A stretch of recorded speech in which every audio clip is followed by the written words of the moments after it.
Fala pessoal, beleza? Bom, no vídeo da semana a gente quer falar com vocês sobre a questão dos vidros, né? A parte de fechamento, uma das partes de fechamento e acaba ficando um pouco mais caro aí. Então, vem com a gente que vocês vão entender um pouco melhor sobre isso daí.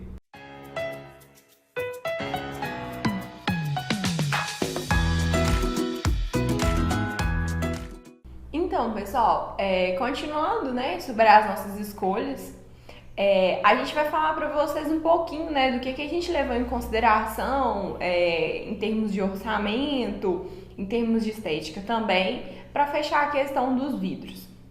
Primeiramente, existem alguns tipos, né, que a gente vê sempre por aí. É o incolor, que é o tradicional, o fumê e o esverdeado.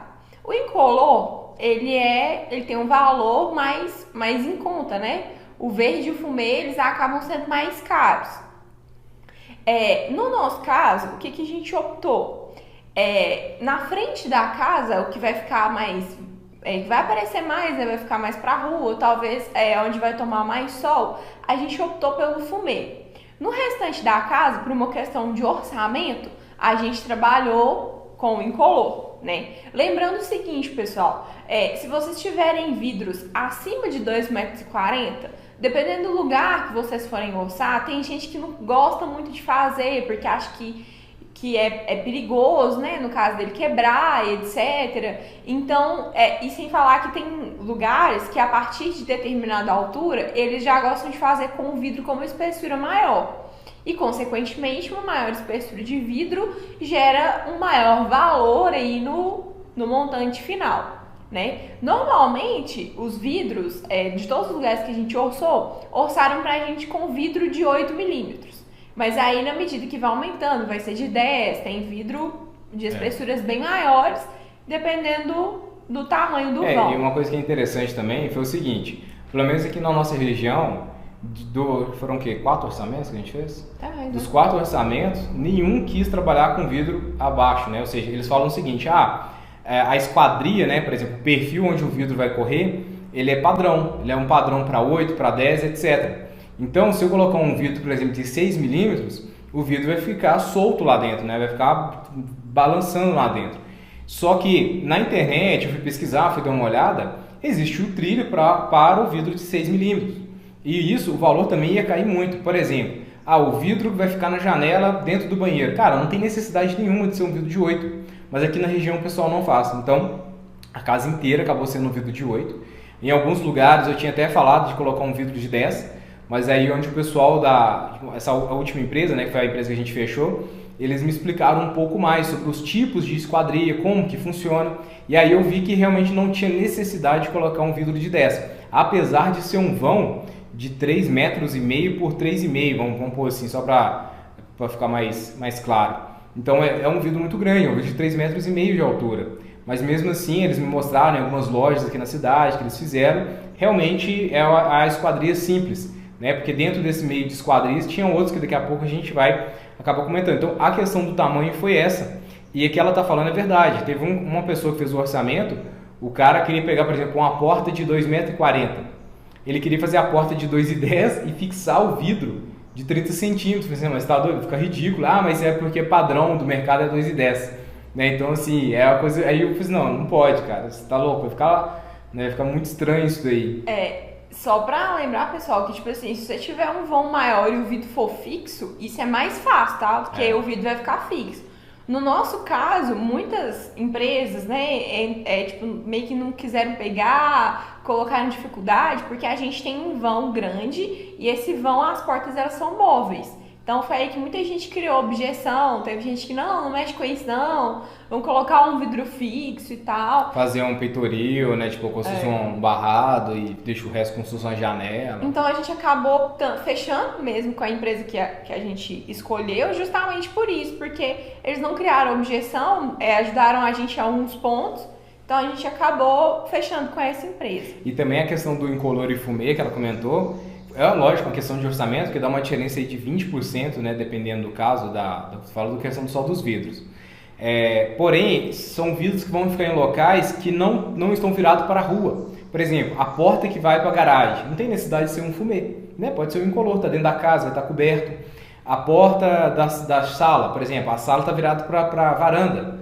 E também a mesma história, não precisa ser fumê, pode ser um vidro normal. Então a gente foi estudando dentro da casa o que realmente poderia ser incolor e o que teria que ser fumê. Então a gente optou fumê, que é a fachada da frente da casa, tanto por questão de bater sol, a questão também de quebrar um pouco também a questão da nossa privacidade. Agora, aquilo que está dentro da casa, no vídeo que a gente vai falar sobre o muro, né, a parte 2 do muro lá da nossa muralha, como ficou um muro muito alto, então a nossa privacidade ali em questões de quintal está super tranquilo. Então pode ser sim um vidro transparente, né, um incolor, sem problema nenhum.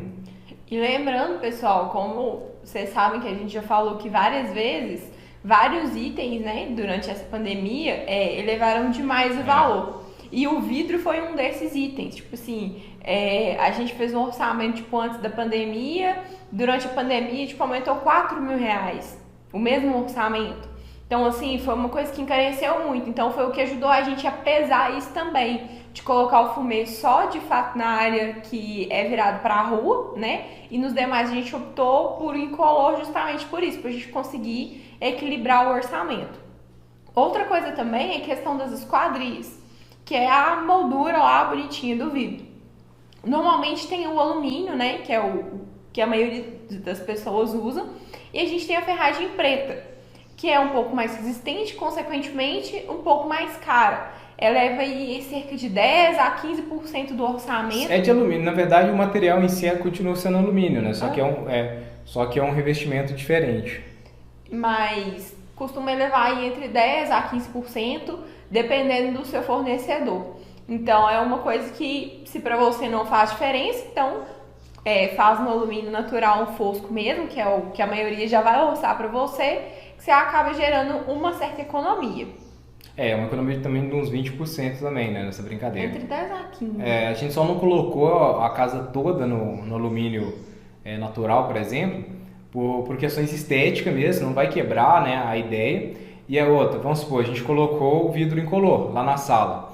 Pode ser que futuramente a gente vê que está dando muita claridade, está atrapalhando e tudo mais, a gente vai aplicar, por exemplo, um reveste filme, né?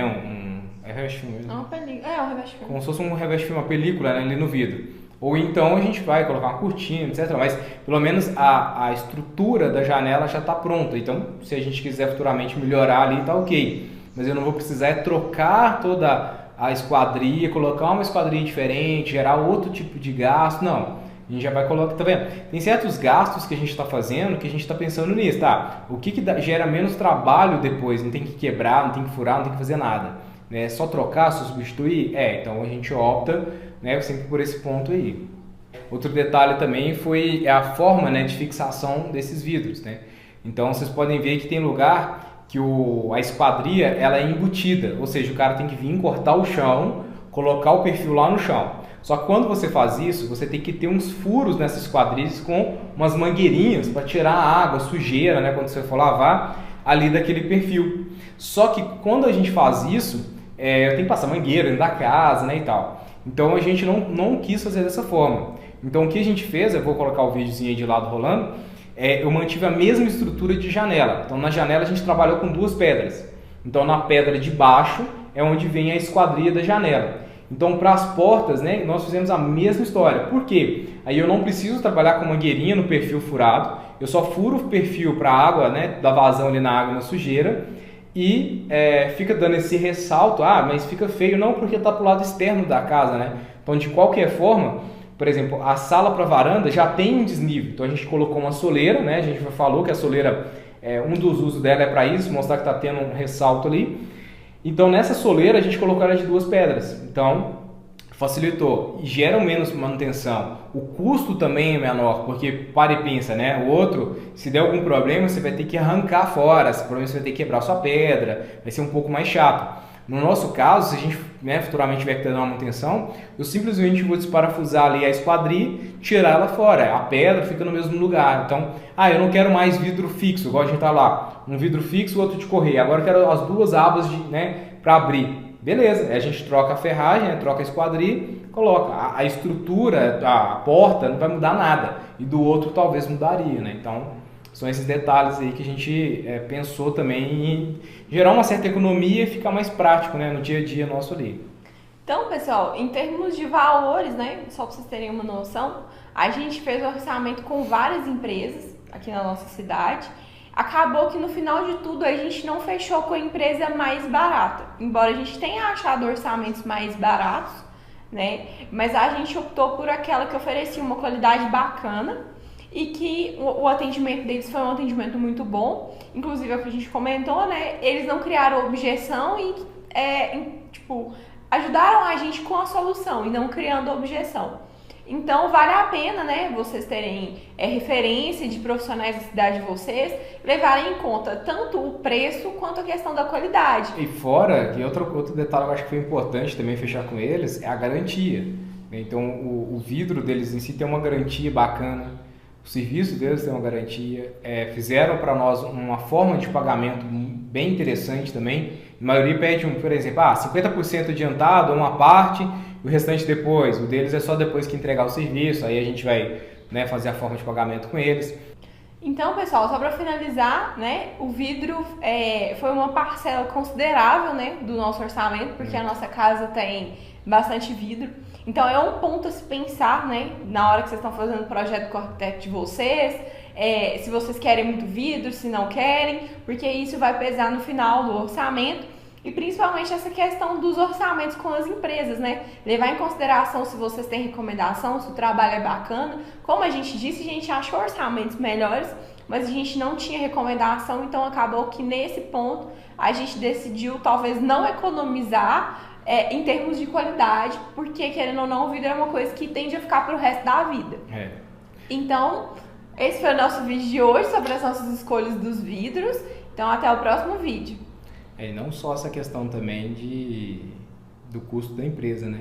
Da instalação. Depois também tem a questão de limpeza também, né? Que do nosso jeito lá vai dar limpeza pra caralho também, né? É isso também.